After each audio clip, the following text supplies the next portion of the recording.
Morning, Tricon. I'm Jake Brown, a member of the Stewardship Committee.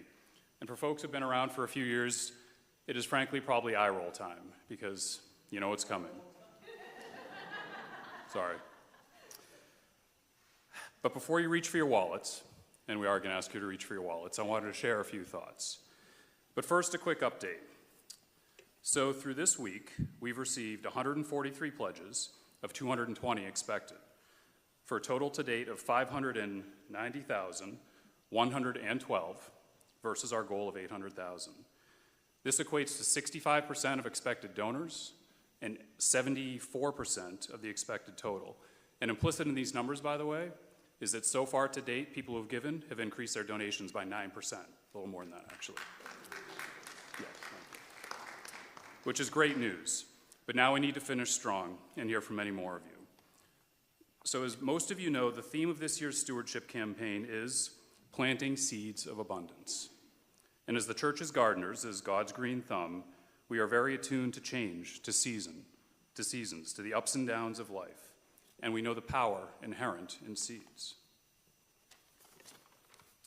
Last week, Rebecca talked about God's kingdom differs from the world's power structure, oriented as it is around military, financial, land, resources. This is power manifest. It's big, it's obvious. God's kingdom is instead like a seed. It's found not in palaces, but in the everyday world. It works beneath the surface, it's not obvious, but it shifts our perspective, it surprises us, it challenges us. It enters our world where we do not expect it to give us hope.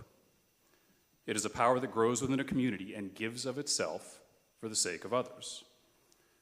God's power, like the seed, appears small and humble, but its influence is vast. The seed of a giant redwood is small, it's light. I'm told it's about the size of a tomato seed. But the tree that grows from that is the largest living thing on the planet. Big things often start very small. It doesn't take much to challenge us, to catalyze change. Rebecca quoted Millard Fuller, who started Habitat for Humanity, when he asked, how much does it take to make change? What's involved? And his answer was, how much change do you have in your pocket? And 2024 has been a year of significant change. Rebecca just talked about a lot of this, for the church and for our world. We have a new minister and a new associate minister, a new music director, a new organist. For the country, we have a new president. For me, a new job and a new start.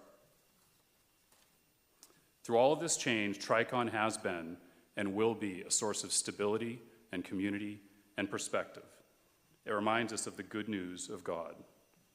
And through our many forms of outreach and mission work, a source of positive change. Because while change is rarely easy, it is often good, even if it doesn't seem that way at the time. And seeds, of course, represent change and hope and the future. We need change to sustain us, to enable us, and enable our seeds to grow. So here we are in God's garden, on this beautiful planet we have been entrusted to steward and to pass along to the next generation. But of course, there's no garden without seeds, God's perfect, subversive, surprising kingdom. There's no garden without water, our attendance and active participation in church. I'm so glad to see all of you here today. No garden without sun, our mission work, spreading light where it is needed. And of course, there's no garden without gardeners, we, the church. As Amy Paisley said back in September, without you, there is no us. In her first sermon with us, before we'd even identified this year's theme, Rebecca said, abundance comes from community. The more we give, the more there is for everyone.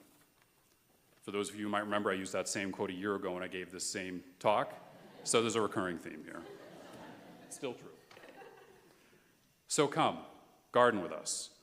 Help us grow the next big thing.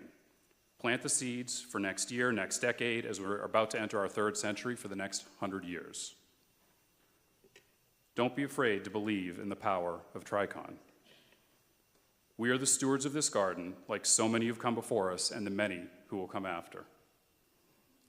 And just as God loves a cheerful giver, he loves a cheerful gardener. So while we've made great progress, we're not there yet. Join us in the garden.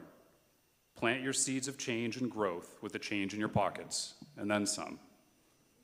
Donate as generously as you're able, and then watch as the flowers, or hopefully the giant redwoods, bloom. So now it's time to reach for your wallets, or the pamphlet in front of you, or donate online, whatever works, whatever's easiest. this week's and this year's donations will be cheerfully accepted. Thank you.